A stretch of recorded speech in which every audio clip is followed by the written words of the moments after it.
de las entrevistas en 24 horas.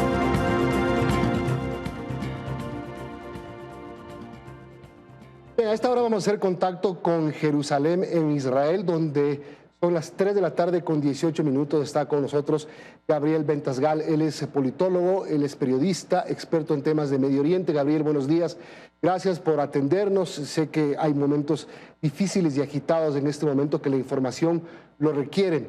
Lo primero es tratar de entender por qué se atribuye este sorpresivo ataque del grupo extremista Hamas. Hay varias hipótesis. La primera puede ser que se cumplían justo 50 años del inicio de la guerra del Yom Kippur, hace 50 años justamente, una sangrienta guerra que terminó, en la que terminó imponiéndose Israel. La otra habla de los acuerdos de Abraham.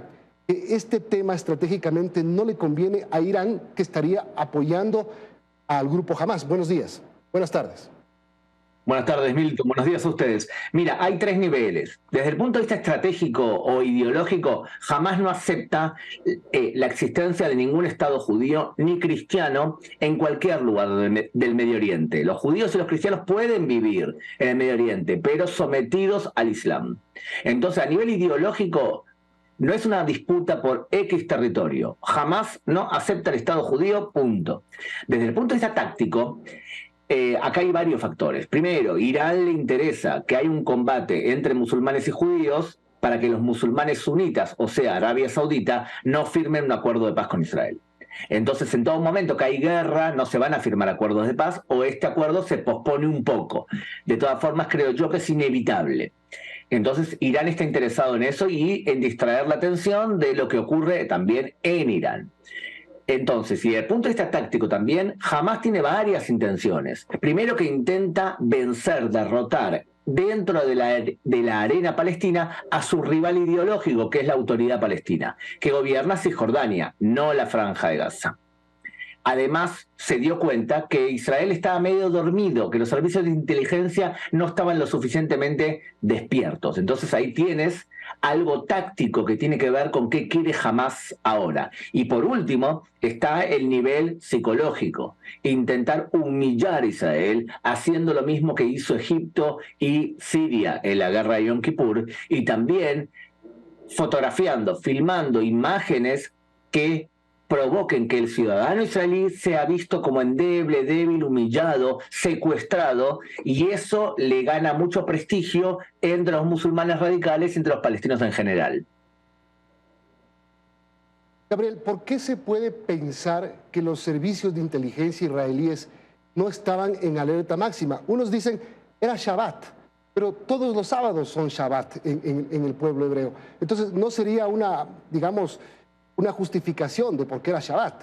¿Por qué Israel estaba con la alerta baja?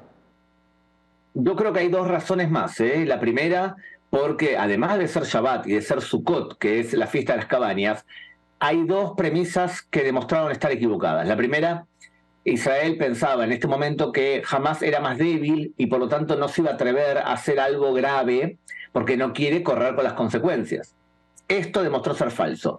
Y lo segundo importante también es que Israel durante 4 o 5 meses permitió la entrada de trabajadores palestinos desde la Franja de Gaza para que entrasen a trabajar en Israel. La lógica era, si dejamos entrar a gente a trabajar, van a traer dinero a su casa y entonces van a estar felices y no van a atacar porque no les va a convenir. La verdad que esto demostró ser falso. El radicalismo islámico no actúa o deja de actuar por beneficios económicos. No se lo puede comprar. Pero necesita mucho dinero para financiarse. El grupo Hamas necesita, ¿cuánto? 500 millones de dólares al mes para poder financiar todo el equipo de guerra que tiene. ¿Está Irán atrás de la mayor parte del financiamiento? Sabemos que Qatar financia con 25 millones aproximadamente al mes al grupo Hamas. Sabemos o se dice que Rusia, Putin, está detrás de esto. ¿Quiénes están detrás de esto? ¿A quiénes más les conviene que Hamas tenga éxito en esta campaña militar? El principal patrocinador del Hamas, el principal patrocinador del terrorismo es Qatar. Ahora, fíjate, tú eres, Milton, eres periodista profesional. La televisión Al Jazeera, que es de Qatar, es una televisión que fomenta el radicalismo islámico y que le enseña a los musulmanes en el mundo cómo odiar a todo aquel que no es musulmán e incluso cómo someterlos por la fuerza. O sea que nosotros como humanidad permitimos que un Estado terrorista como Qatar, que financia el terrorismo, organice un mundial de fútbol. Y cuando la gente criticaba la violación de los derechos humanos hechos por Qatar de forma constante, entonces el presidente de la FIFA decía que no teníamos la confianza moral para poder ejecutar una crítica hacia un Estado terrorista. Es una vergüenza. Se va a recordar en la historia de los mundiales de fútbol quizás con la misma gravedad que el Mundial de Fútbol de Argentina, donde los militares que secuestraban y asesinaban civiles organizaban un mundial. Lamentablemente fue terrible eso. Ahora bien, dicho todo eso, y tu público puede ver a mi gata subiendo por la escalera que veo por atrás.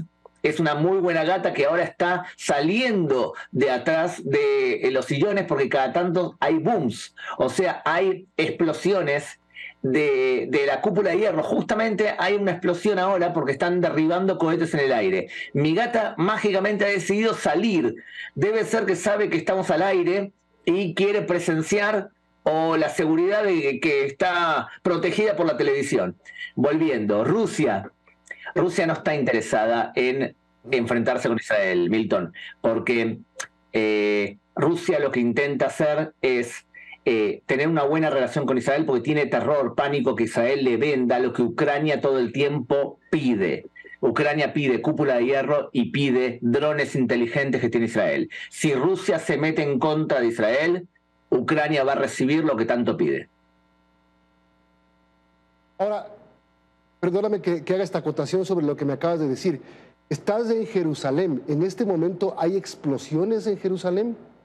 No, pero el sistema cúpula de hierro está ubicado en el camino hacia Tel Aviv o en el camino hacia otras ciudades y por lo tanto la lanzadera de cohetes parte de cerca de mi casa. Es por eso que yo escucho el boom. No es que están disparando para aquí. ¿Qué porcentaje de efectividad en este conflicto está teniendo la cúpula de hierro? Tenía siempre alrededor del 92%, ahora está demostrando tener un poco menos, quizás por la cantidad de cohetes que lanzan a la vez, cosa que limita, quizás por la reserva, pero Milton, a nivel general, en este momento el gobierno de Israel, la política es, ahora no investigamos, ahora no hablamos de errores, ahora combatimos y después cuando termine todo el proceso vamos a preguntarnos y a sentenciar y a investigar quiénes erraron en su evaluación y quienes no estaban preparados. Cuando se dispara, dicen acá, no se investiga. Tenemos 3 minutos y tengo 3 preguntas importantes que quisiera hacerte, Gabriel. La primera es, la convocatoria de cerca de 400,000 reservistas israelíes quiere decir que la guerra por tierra va a empezar pronto, van a ingresar a la ciudad de Gaza, a ir casa por casa. Esa es la primera pregunta. Sí, mi respuesta es contundente. Yo estoy convencido que Israel va a entrar terrestremente y por lo tanto van a aumentar la destrucción física y también va a aumentar la pérdida de vidas del lado palestino. Ya que si tú quieres liberar rehenes, 130 rehenes, casa por casa, tienes que ir intentando descubrir dónde está cada uno de ellos y también intentar limitar que gente del Hamas se refugie detrás de los cuerpos de los civiles palestinos. La segunda es, ¿qué posibilidades existe de que el grupo extremista libanés Hezbollah entre en el conflicto? Y si entra en el conflicto, si empieza a atacar a Israel, ¿qué escalada podría tener esta guerra? Hezbollah tiene alrededor de 150.000 cohetes preparados para disparar contra Israel. O sea que, por ahora, coquetea con la idea de entrar en una guerra con Israel. Coquetea. Disparó varios morteros en las últimas horas y ahora la pregunta que se hacen algunos israelíes es, ¿tenemos que esperar que Hezbollah entre de forma amplia al combate o no? El líder espiritual religioso de Hezbollah, se llama el imán Fadala, dijo que si Israel entra por tierra, Hezbollah entra en combate. Y la última pregunta, y es de carácter personal, y solo si tú me la permites, yo he leído una historia que tienes porque has vivido tu propia situación de tensión. Tienes un hijo que estaba preparado con un bate. Totalmente, me levanté anteayer y como él ve en las redes sociales que jamás se disfrazaba de civiles o de militares para tocando la puerta de las casas para permitir la entrada y después asesinar a los civiles, mi hijo decidió colocar un bate de béisbol en la puerta porque él considera que su función es proteger a la familia también. Es anormal que un adolescente, en vez de jugar al vóley como habitualmente él hace, tenga que pensar cómo tiene que hacer para proteger a su familia. Eso es una cosa que ningún ser humano decente le puede perdonar al Estado Islámico de Hamás. Gracias por regalarnos estos minutos, gracias por ayudarnos a entender lo que pasa en este momento en el Medio Oriente y gracias por contarnos esta rápida historia personal. Un abrazo a la distancia, Gabriel. Un abrazo, Milton, gracias.